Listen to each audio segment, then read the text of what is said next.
Bonjour mesdames et messieurs, j'espère que vous allez tous bien et que tout se passe pour de mieux pour de bon pour chacun d'entre vous. Alors le nom c'est Moussa Ndiaye, diplômé en paix, sécurité et développement et diplômé de sciences politiques.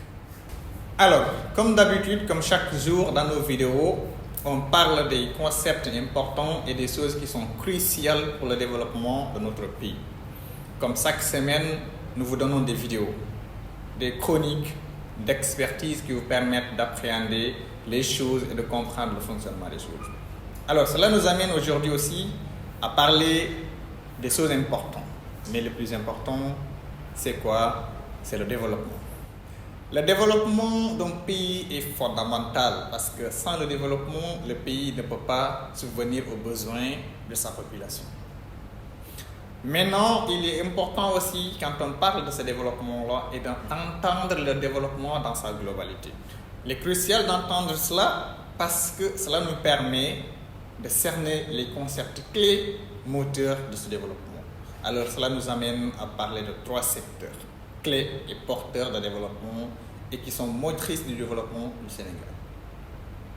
Alors, moteur du développement du Sénégal, le secteur primaire, 1, 2, le secteur secondaire, 3, le secteur tertiaire. Il y a ces 3 secteurs de développement et les 3 piliers du développement dans un pays. Mais de chacun de ces piliers, lequel est le plus déterminant pour le développement de notre pays qui nous concerne, le Sénégal, avec bien sûr ce nouveau régime en place, puisque l'ancien régime a déjà fait son travail en balisant le terrain, en créant des dispositifs qui sont facteurs et moteurs du développement, à travers l'industrie, l'agriculture et des secteurs, même des mines et autres qui sont importants. On va y revenir un par un et un à un. Alors, le Sénégal, avec ce nouveau régime, je dis bien, ils doivent miser sur le bon cheval. Il n'y aura plus de place pour le pardon parce que cette jeunesse-là, cette population-là a dépassé largement les limites et ils veulent des résultats. Mais comment obtenir des résultats si on ne sait pas comment s'investir pour obtenir des résultats? C'est pourquoi c'est important de suivre ces chroniques et de savoir aussi ce que l'État doit faire et les dispositions importantes qu'il doit prendre sous ce nouveau régime. Alors, sous ce nouveau régime, je dis que le gouvernement ne doit pas faire d'erreur. Non. Et encore moins de faire la politique de l'Autriche qui consiste à mettre la tête sous le sable pour ne pas voir ce qui se passe dans la vie réelle. Les préoccupations des populations et la vie quotidienne des populations qui de plus en plus sont défavorisées, laissées de côté, laissées en rade et qui veulent justice, une justice sociale. Alors, ce qui nous amène à parler du développement généralement et aussi des secteurs d'activité comme l'agriculture. Je mise sur le secteur primaire. Pourquoi? Parce que c'est l'une des secteurs les plus importantes, les plus déterminantes pour le développement, surtout de notre pays, le Sénégal. Alors, quand on parle de secteur primaire, on entend le secteur secondaire et le secteur tertiaire, bien évidemment. C'est une réalité. Mais le secteur primaire, aujourd'hui, regorge la quasi-totalité des ressources nécessaires au développement du pays, le Sénégal. Je parle à ce propos des terres cultivables, 4 millions et quelques de surface disponible pour l'agriculture. Alors là, c'est important. Là, il faudra l'exploiter du mieux que possible. Là, il faudra mettre les ingrédients nécessaires pour pouvoir asseoir le développement dans le Sénégal. Bien sûr, parce que le secteur primaire, je dis que c'est l'agriculture, l'élevage et tout ce qui va avec l'agriculture, tous les métiers connexes qui vont avec et qui sont moteurs de développement, représentent la locomotive du développement du Sénégal. Parce qu'on dit qu'un pays se développe sur la base de ce qu'il a à offrir en termes d'exportation. Et pour exporter ici au Sénégal, nous ne pouvons que cultiver et d'exporter ce que nous cultivons. Dans ce cas, on peut avoir gain supplémentaire et qui va favoriser une explosion de l'économie sénégalaise parce que ça va avoir une hausse. Voilà, la balance sera excédentaire au lieu qu'elle soit déficitaire si les exports sont plus importants que les imports. Et la nouvelle que nous venons d'entendre aussi, disant que, bien sûr, le blé est bel et bien cultivable ici au Sénégal parce que dans la zone du Matam, on a vu que les gens ont cultivé le blé à 90 jours. Donc pour dire que la terre est là, elle ne ment pas. Le Sénégal doit miser sur ce cheval. Je le considère comme un cheval. Un cheval nous permet de bouger, d'aller de l'avant, d'aller partout où nous voulons. Donc la terre nous permet d'obtenir ça. Il faudrait que le nouveau régime et surtout le contentement que nous avons pour l'instant, c'est le budget qui a été voté, peut-être à lui du moins, pas encore voté, mais en prévision pour le secteur primaire. Bien sûr, d'importants moyens et dispositifs sont pris par le nouveau gouvernement, donc à hauteur de 224 milliards de francs CFA pour booster la production agricole et l'autosuffisance alimentaire au Sénégal. C'est important. Un pays, des habitants qui ont faim ne peuvent faire rien d'autre. Alors il faudrait déjà assurer l'autosuffisance alimentaire. Chose qui est bien, c'est chose qui amène les gens vers les champs. Alors c'est bien. Deuxièmement, donc l'agriculture, tous les dispositifs qui étaient là, évidemment, et qui ont été installés par l'ancien régime, je parle des agropoles, à l'image des agropoles, centre, est, ouest et autres. Alors ce qui nous importe le plus, c'est tous les agropoles bien sûr, mais la localité où nous sommes, c'est l'agropole centre. Alors, pour que les entreprises qui sont dans la zone centre, qui travaillent, qui sont dans le secteur de l'agriculture, qui produisent, qui commercialisent, qui rencontrent parfois d'importants problèmes de commercialisation, il faudrait les appuyer, les soutenir à travers les nouvelles technologies que les TIC ont apportées, bien sûr la transformation digitale. Pourquoi je dis qu'ils doivent être appuyés, aidés? Parce que l'agropole centre est bien une chose très importante pour un développement. Parce que ça permet, ça crée des conditions, ça offre des opportunités aux entreprises qui travaillent agroalimentaires, les entreprises, les agriculteurs à petite échelle, et des structures financières pour savoir quoi et qui et comment financer les gens et comment travailler et pourquoi il faut travailler, pourquoi il faut produire. Les agropoles, les entreprises qui sont dans la zone centre, ils sont très confiants et très impatients d'intégrer l'agropole centre, mais ils ont des problèmes, elles ont des problèmes. Pourquoi? Parce que peut-être le dispositif et le boostage et l'amélioration de l'accompagnement n'est pas à son sommet. Et si cela n'est pas arrivé, donc ce sera un problème pour que beaucoup d'entre eux intègrent l'agropole centre. Beaucoup de programmes ont vu le jour dans ce domaine, donc Gungembayi et autres. Il y a à travers l'USAID qui a amené beaucoup de choses pour booster ce secteur-là. Il y a Enabel qui travaille toujours pour booster en tout cas la productivité et aussi la qualité de ces entreprises-là pour pouvoir produire quelque chose de meilleur et intégrer cet agropole-là. Et cette politique agricole-là, c'est important parce qu'on parle de consommer local. Et le consommer local favorise bien sûr le développement économique.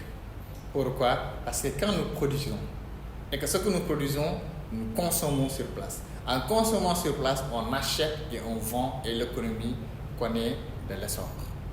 Et ça, c'est très favorable au développement économique d'un pays. Pour parler du modèle dans sa globalité, le nouveau régime doit revoir ce modèle-là et miser sur les axes capitaux déterminants pour le développement. Pour le développement, et pourquoi? Je le dis bien. J'ai dit à l'entame de mes propos qu'on va parler de développement dans le cadre général. Et tous ces trois secteurs qui sont moteurs de développement. Alors, si on touche ces trois secteurs et qu'on privilégie le secteur primaire, c'est-à-dire l'agriculture et tout ce qui va avec, c'est parce qu'on croit à l'agriculture et on croit que le Sénégal peut se développer à travers ça, bien évidemment, parce que représente tout ce qui est possible pour un essor économique important. Et d'ailleurs, partout en Afrique, bien sûr, parce que l'Afrique est peut-être orphelin des matériels technologiques, mais l'Afrique n'est jamais orphelin de ses terres. Il y a des terres en abondance. Et ces terres en abondance-là doivent être exploitées au maximum possible. C'est pourquoi je dis que le développement doit passer par ce secteur, l'agriculture. Alors, deuxièmement, je dis la situation des agropoles, il faudrait les revoir, les booster, les pousser, améliorer leur cadre d'exploitation, améliorer aussi leur cadre aussi de commercialisation. Parce que quand nous produisons, bien sûr, et qu'on ne commercialise pas, alors on n'a pas de gain. Il faudrait favoriser leur commercialisation à travers les nouveaux outils et dispositifs qui sont aux pointes pour parler des technologies et des plateformes digitales, des applications mobiles de vente et de rencontre. Pour créer ce marché interconnecté entre les producteurs, agriculteurs et commerçants et même acheteurs. Et là, le flux commercial va être encore beaucoup plus fluide. Et cela, à ce moment, on saura l'importance que ces outils et ces dispositifs technologiques aux pointes ont et qui peuvent impacter notre quotidien, le quotidien de ces gens-là qui travaillent. Alors, c'est pourquoi l'agriculture, je le dis, je le redis, l'investissement annuel que l'État faisait sur ce secteur était très faible. Je le disais dans mes vidéos précédentes, à hauteur de 15-17% qui n'était pas suffisant sur le budget alloué à ce secteur. Donc il faudrait que les investissements annuels orientés vers ce secteur soient beaucoup plus importants parce qu'on va avoir notre développement. La Chine, la Russie, premier producteur de blé, la Chine, le continent du riz, l'Amérique bien sûr, le continent du maïs et l'Europe qui est le blé à travers la Russie, si l'Afrique aussi est le continent du mil, comme le disait un sage. Il faudrait qu'on travaille sur toutes ces spéculations qui peuvent avoir le jour, qui peuvent voir le jour ici et qui peuvent nous mener vers l'avant et l'autosuffisance alimentaire. La première des combats qu'on doit mener, c'est ça, l'autosuffisance alimentaire. Alors, l'autosuffisance alimentaire doit être le challenge du Sénégal, doit être le challenge de tous ces pays de l'Afrique de l'Ouest, mais de l'Afrique dans sa globalité, et même les États de l'AES inclus. Parce que sans ça, réellement, le développement connaîtra un frein. Et ce frein, ce sera quoi? L'excès de l'importation des denrées de première nécessité. Et ce n'est pas favorable au développement. Alors, pour que ces pays sachent qu'il est crucial, important et déterminant d'assurer ce secteur primaire-là qui est en abondance et en Afrique, au Sénégal et partout d'ailleurs. Alors, il faudrait que tous ces pays-là, de l'AES, de l'Afrique centrale, de l'Afrique australe, de l'Afrique de l'Ouest et partout d'ailleurs en Afrique, privilégient ce secteur primaire-là et travaillent d'arrache-pied pour avoir l'autosuffisance d'abord en alimentation. Après ça, donc on va attaquer ce qu'on appelle le secteur de l'industrialisation que le Sénégal avait compris avec le régime de Sall, Macky Sall.